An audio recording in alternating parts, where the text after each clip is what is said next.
Hi, thanks for joining me. This is Angie at Chicken Scratch. This is the Easter box we're making today. Isn't it cute? Okay, let me give you the supplies. And all of these will also be listed on the free inspiration sheet over on my website. We've got thick Whisper White, and this measures 8.5 by 5. Then we've got another piece of thick Whisper White that measures 5 by 3 9/16. Flirty Flamingo, and this is just like a 3 by 3 square. We've got Whisper White, like 5.5 by 4 1/4. That's not really the right size, but it's just going to be for our images here, okay? Next, we've got All My Love Designer Series paper. So we're going to have, let's see, what is this? 5 pieces. So this piece measures 4 1/4 by 3 3/8, 3 1/4 by 2 1/4. 2 pieces that measure 2 1/4 by 1 1/4, and then a scrap for our flower. And again, these measurements will be on the screen there and on my free inspiration sheet. I'm going to start with the Simply Scored scoring tool, and I'm going to place it on the portrait side, which is the 5-inch side, and I'm going to score it at 1 and 2.5. I'm going to turn it on the landscape side, which is the 8.5-inch side, and I'm going to score it at 1 and 2.5. And then I'm going to turn it and do the exact same thing. So score it at 1 and 2.5. Okay, I'm going to fold on the score lines.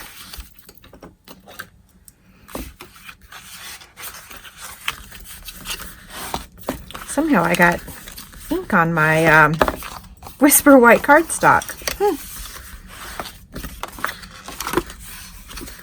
It'll be okay. Okay, so now we're going to do some cutting.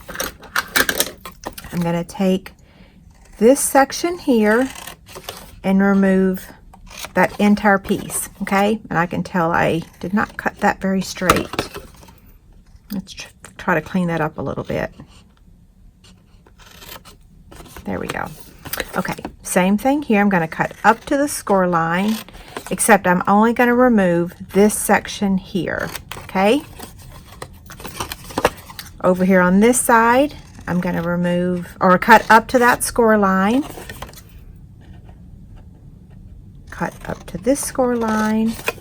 I'm just repeating what I did on the other side, okay? Now what I'm going to do is trim these just a little bit.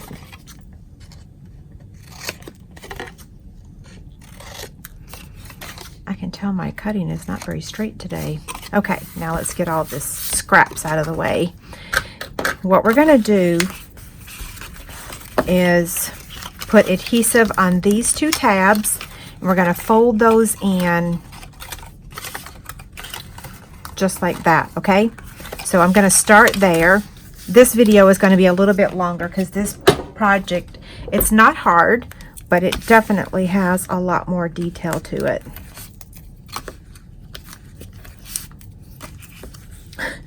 I'm looking at my hand and it's like I'm peeling. It's like evidence that I went to Aruba a couple weeks ago is and I swore I didn't get burnt, but I guess maybe I did. That's too funny. Okay, let's peel the backing off of these. I should have put some lotion on before I turned the camera on.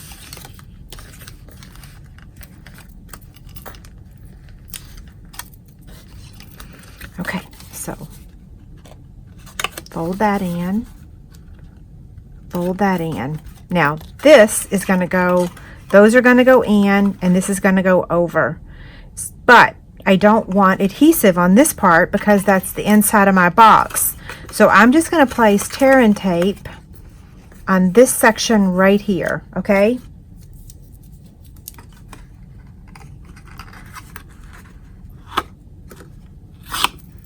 Well, goodness gracious, I just ripped my cardstock.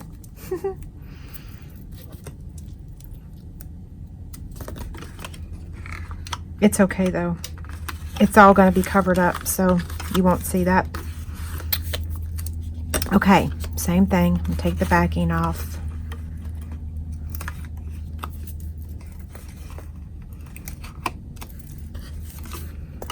And then I'm just going to fold this over. Now you want to make sure that you don't go past the sides, okay?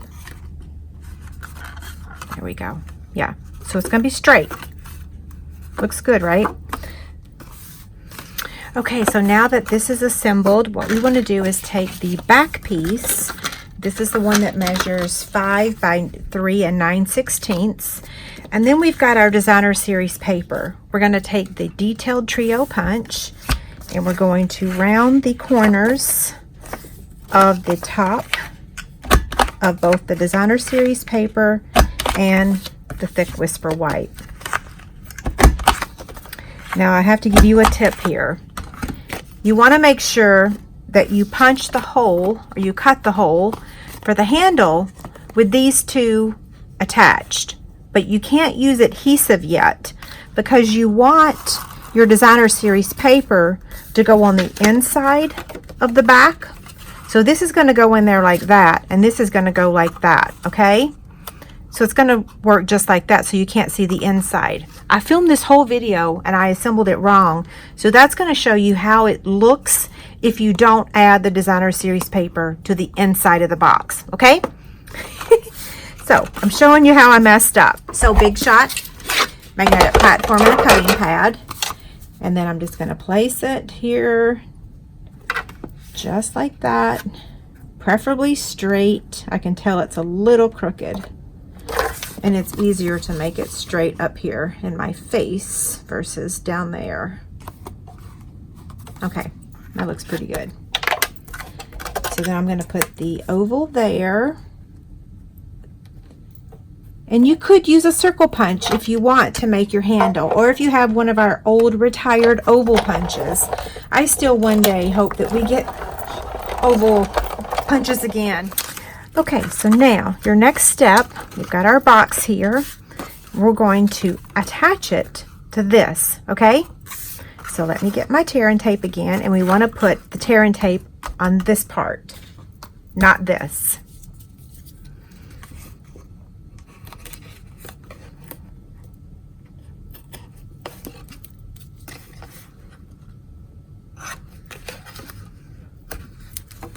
Yeah, I couldn't believe I messed up the box in my video. It's like, I knew better too. I've made these boxes for years, so the fact that I messed up is like, grr.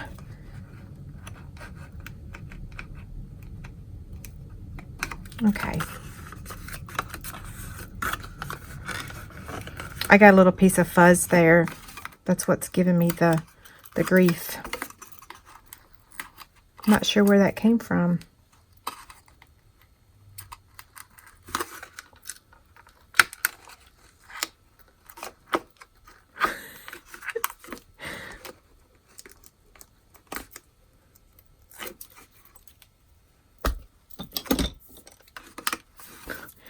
Okay, so now I'm just going to take the back and line it up down here at the bottom.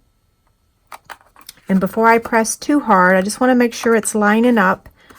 And it does. Yep, looks good. You might want to use a little bit more adhesive than what I did, since mine's the sample. I didn't have to use a lot. Now we're going to attach this right over top. See? So I'm going to turn that over and add my snail. And you could use liquid glue, because if you'll notice, we're not going to have any adhesive up there at the top where the handle is. The ribbon should hold it in place, or you can just add a touch of liquid glue. Okay, so I'm adding that in there. And there it is. Let's add the rest of the panels.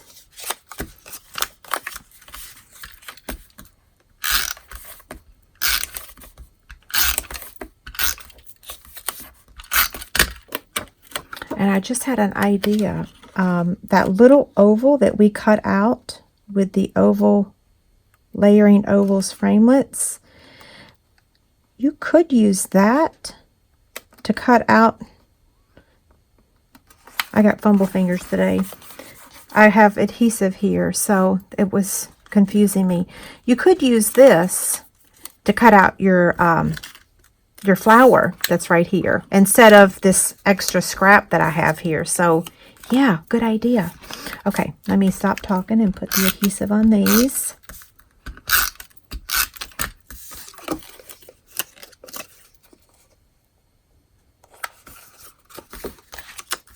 Oh, there's the culprit. I have adhesive there. Okay, so I'm going to be using Memento ink with the Fable Friends stamp set. And I'm going to warn you guys, I have stamped a bunch of projects using the bunny. And if I already said this in the video, sorry I'm repeating myself. I did have to start over because I messed up earlier. But anyway, I'm going to try to use some of the other images, but I love him. He's so darling. Okay, I'm going to take light Flirty Flamingo and light soft sea foam. Say that 3 times. And the way that I got the soft sea foam is it's here in the designer series paper. So that's how I pulled that color out. So I'm going to color his ears, the inside with the Flirty Flamingo and his buttons. And I do have a project coming up that I did color him a different color. Well, I haven't colored him. He's just white. So I do have a crumb cake one coming. I made a card last night. It's really cute. Simple but cute.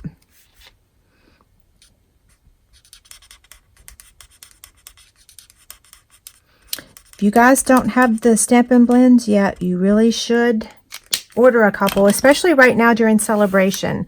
I promise you're going to love them. Okay, so I'm going to take that oval and cut out my little flower. Set that aside for the moment. Now, we're going to get the big shot, and we're going to cut out the bunny with the stitch-shaped circle, the greeting with the stitch-shaped circle, and Flirty Flamingo with the layering circles, okay? Here's the big shot. I had it platform in a cutting pad. I'm going to start with the Flirty Flamingo.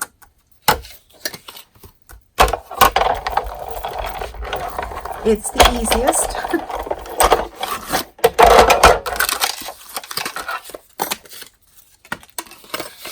Okay, next we'll do the greeting. Looks like I got a little bit of ink on there.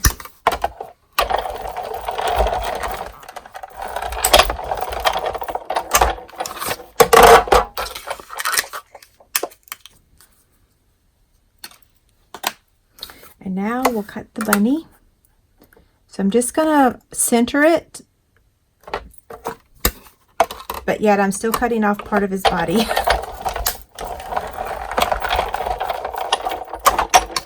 I do have a project coming up though where I don't cut the body, so just in case you're worried about that.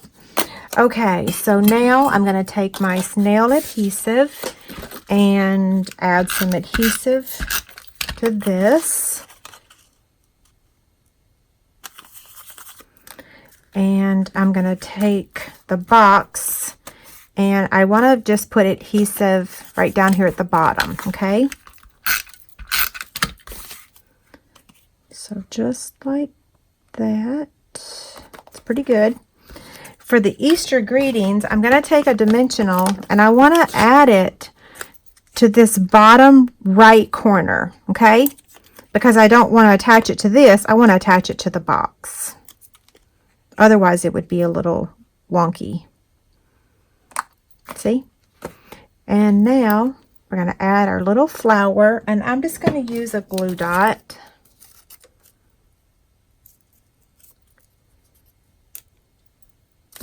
Okay, right there. Then I'm going to take my paper piercer. I really do use the paper piercer every single time I paper craft. Every time. So if you don't have one, I don't know how you're existing without it. Okay, so there's the largest rhinestone we have. Put my paper piercer back in my chick stand. And now I'm going to take the white flax ribbon and add the bow.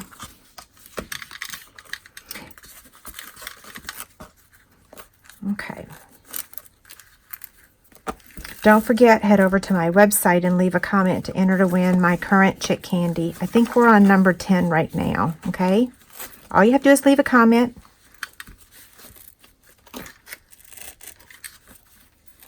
I love this flax ribbon.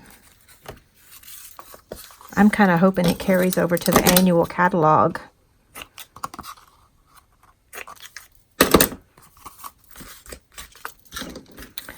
Okay, so here's my original one. Here's the one we just made.